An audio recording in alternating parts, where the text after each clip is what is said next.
অন্যদিকে আরো একজন বিজেপি বিধায়ক অর্থাৎ শঙ্কর ঘোষ তিনি কি বলেছেন একবার আপনাদের সামনে রাখি, শুনুন।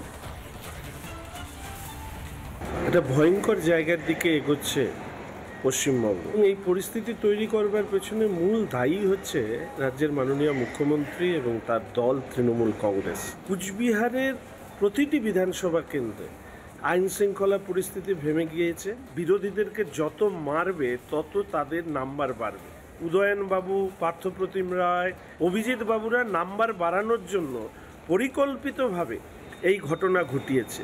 এই ঘটনায় বারবার করে প্রমাণ করছে যে পশ্চিমবঙ্গের মাটিতে ভারতীয় নাগরিক যারা বাস করেন তাদের উচ্ছেদ হওয়াটা সময়ের অপেক্ষা। অনুপ্রবেশ রুখতে যে পদক্ষেপ ইতিমধ্যেই বিজেপির তরফ থেকে নেওয়া হয়েছে, অর্থাৎ রাজ্যের প্রধান বিরোধী শক্তি সেই বিজেপির তরফ থেকে নেওয়া হয়েছে, তাকেই কোনোভাবে অবরুদ্ধ করবার চেষ্টা তৃণমূল কংগ্রেসের পক্ষ থেকে করা হচ্ছে। যার দৃষ্টান্ত হিসাবে মঙ্গলবার আমরা দেখলাম যে শুভেন্দু অধিকারী, রাজ্যের বিরোধী দলনেতা, তার কনভয়ের ওপর হামলা চালানো হয় এবং সর্বোপরি তার গাড়ির কাচ পর্যন্ত ভেঙে দেওয়া হয়। বুলেট প্রুফ গাড়ি থাকার কারণে প্রাণে রক্ষা পান রাজ্যের বিরোধী দলনেতা শুভেন্দু অধিকারী। অন্যদিকে স্পষ্টত এসপি এবং উত্তরবঙ্গ উন্নয়ন মন্ত্রী উদয়ন গুহর বিরুদ্ধে অভিযোগের সামনে রাখছেন রাজ্যের বিরোধী দলনেতা। ৪১ জনের বিরুদ্ধে এফআইআর দায়ের করা হলেও এখনো পর্যন্ত গ্রেফতার করা হয়েছে মাত্র ৩ জনকে। বাকিরা তাহলে কবে গ্রেফতার হবেন সেই প্রশ্ন ইতিমধ্যে ঘুরপাক খাচ্ছে।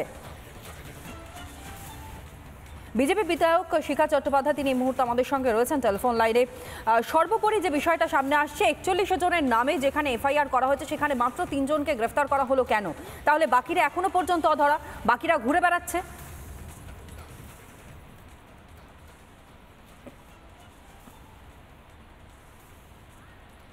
আপনি শুনতে পাচ্ছেন? গতকালে যে কালকের যে ঘটনা, খুব দুঃখজনক ঘটনা। আমি বুঝতে পারলাম না মমতা ব্যানার্জি কিভাবে উত্তরবঙ্গ থেকে নিজের বাপুতি সম্পত্তি ভেবে নিলেন। উনি কি করে উদাহরণ প্রহকে দিয়ে পুরোপুরি কিভাবে বিজেপিকে ঢুকতে দেওয়া হবে না। এর আগে আপনারা দীর্ঘদিন থেকে দেখেছেন হাত পা ভেঙে দেবো, মার দেবো, অমুক করবো, হাত কেটে দেবো, পা কেটে দেবো, এটা ছিলই বরাবর। তারপরে মুসলিমদেরকে নিয়ে কালকে যেভাবে আক্রমণ করা হয়েছে, যেটা চিন্তা করলে ভুল হবে, মুসলিম রোহিঙ্গা যাদেরকে বর্ডার পার করে বাংলাদেশ থেকে ওরা নিয়ে আসছে এবং ভারতীয় জনতা পার্টি থেকে যেটা বলা হচ্ছে এই রোহিঙ্গা যারা ঘুষপিটিয়ে আছে তাদের নামগুলো কেটে দেওয়া হবে।